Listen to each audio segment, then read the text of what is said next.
안녕하세요. 김성길 목사와 함께하는 사람 이야기 제2단원의 G7 과정입니다. 자, 이 시간에는 전 시간에 이어서 8-2회가 되겠습니다. 페이지로는, 이 교재 페이지로는 148쪽입니다.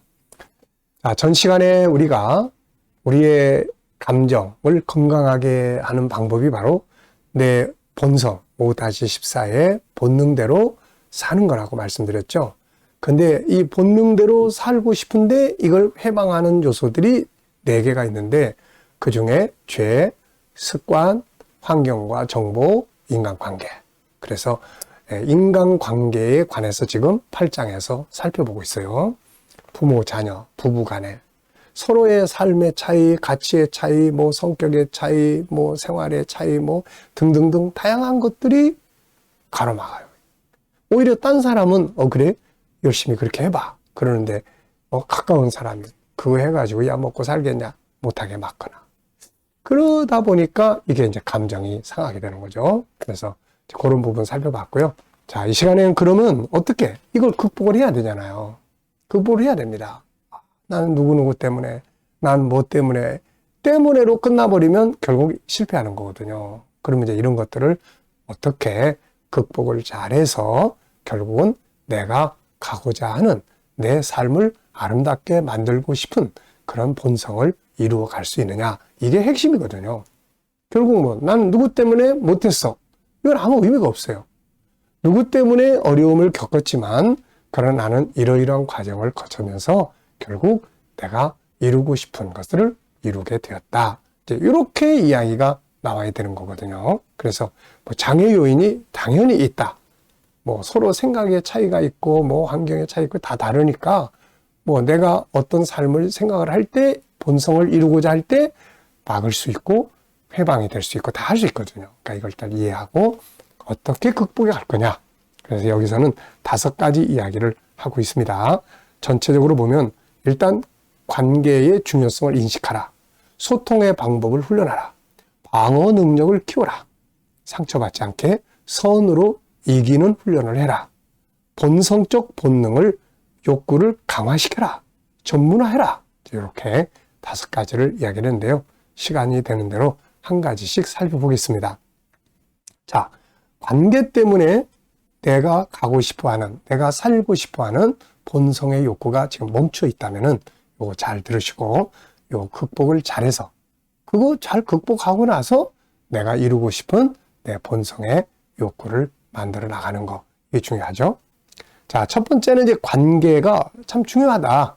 이걸 인식하는 것이 또 필요합니다. 우선 가장 중요한 것은 관계의 중요성을 아는 겁니다. 자기의 본성 욕구를 이루기 위해 관계가 깨진다면 역설적으로 관계 파괴가 본성적 욕구 성취를 실패하게 만들 수가 있기 때문에요.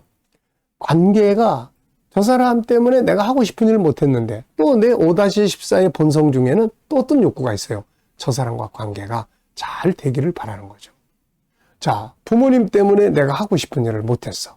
그것 때문에 막 속상해. 그래서 부모님하고 사이가 안 좋아. 근데 또 한쪽에는 어떤 본능이 있어요. 인격성 안에는 소통의 본능이 또 있거든요.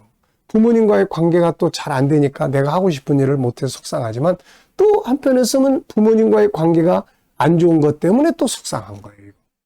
그래서 이럴 때는 먼저 부모님과의 관계를 잘 회복해 가는 것이 1순위입니다.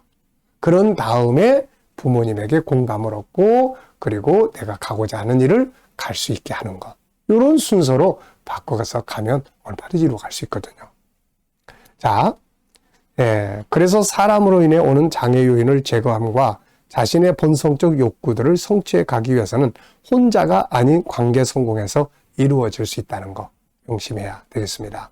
그러니까 우선 똑바로 그냥 쫙 가면 좋겠는데 때로는 이렇게 조금 돌아가는 거죠. 때로는 하나만 생각하고 가면 좋은데 때로는 먼저 해결해야 될 부분이 먼저 있거든요. 자, 우리가 좀 이런 예를 들어보면 어떨까요? 내가 지금 뭔가 가서 막 일을 해야 돼. 근데 막 배가 아파. 그럼 먼저 어디부터 가야 되죠? 배가 아픈데 뱃속이 꼬물꼬물하고 그런데 그냥 일을 하러 간다? 그러면 이게 일을 할 수가 없게 되는 거죠. 이때 먼저 어디 들러야 됩니까? 화장실부터 들러서 볼일 보고 편안한 마음 가지고 상태를 가지고 일을 하러 가는 거예요. 그래서 인간관계도 마찬가지입니다.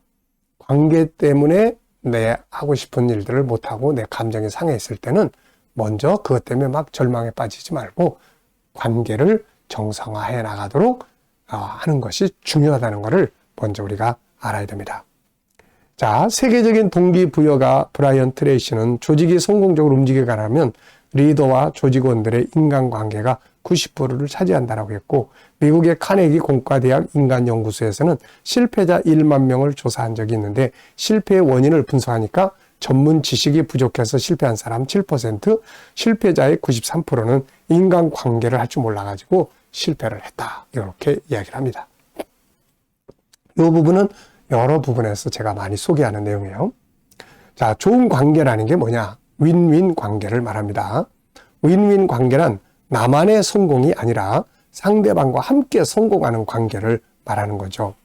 나만의 승리를 위한 이기주의적인 생각을 가져서는 안 됩니다. 상대방도 이기고 나도 이기는 파트너십이 필요해요.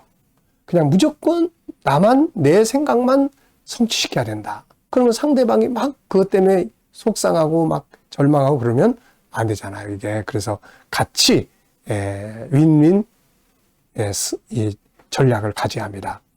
윈윈이라는 말 많이 들어보셨을 거예요. 이것이야말로 좋은 파트너십을 만들기 위한 최고의 방법이고 절대로 실패하지 않는 방법입니다. 하나님의 방법, 예수님의 방법은 바로 이 방법이에요. 하나님은 혼자의 뜻만 이루는 것이 아니라 이 일을 함께하는 파트너들이 감격하고 감사할 수 있는 그런 관계를 만드셨죠. 하나님 예수님은 항상 승승의 관계를 가지셨어요. 하나님도 성공하시고 그의 파트너도 성공하시게 하게 만드는 전략입니다. 베드로가 고기 한 마리 못 잡고 아침에 그물 씻고 있을 때 얼마나 속상하겠어요. 밤새도록 한 마리도 못 잡았는데 이때 예수님이 가셔가지고 야, 너 어차피 실패한 거 다 그만두고 날 따라와. 이렇게 하지 않으시고 가서 깊은 데 가서 그물 내리라. 그래가지고는 2배나 가득 잡는 고기를 잡는 기적을 경험하게 한 거죠. 성공하게 만들어준 겁니다. 그랬더니 베드로가 스스로 다 내려놓고 주님을 따르게 되는 거예요. 이게 윈윈 전략이라고 하는 겁니다. 좋은 파트너십을 갖기 위해서 가져야 될 자세는 바로 윈윈 전략입니다. 서로의 승리, 성공을 만드는 일이죠. 승패의 전략은 절대로 성공할 수 없습니다. 나의 일을 자꾸 방해하거나 또 그 다음에 나에게 장애 요인이 되거나 관계가 안 좋은 분이 계시다면은 먼저 그 사람이 성공할 수 있도록 한번 도와보세요. 얄밉지만 속상하지만 그분들이 먼저 즐거워할 수 있도록 먼저 만들어 보는 거죠. 네. 주님은 먼저 실패한 베드로 아까 이야기했죠. 성공하게 하시고 다음에 주님의 뜻을 위해 그를 부르십니다. 세상은 혼자 사는 것이 아니며 누구도 혼자서 행복을 만들지 못합니다. 세상에 어떤 것도 혼자서 설 수 있는 건 아무것도 없죠. 유일성의 특징은 우리 모두가 다 다르다는 것이며 자기 삶을 주도적으로 살아야 한다는 것과 혼자서는 안 되고 파트너를 잘 서로 파트너십을 가져야 된다는 걸 보여줍니다. 자, 성경에 보면은 룻과 나오미의 파트너십은 아주 좋은 파트너십이었어요.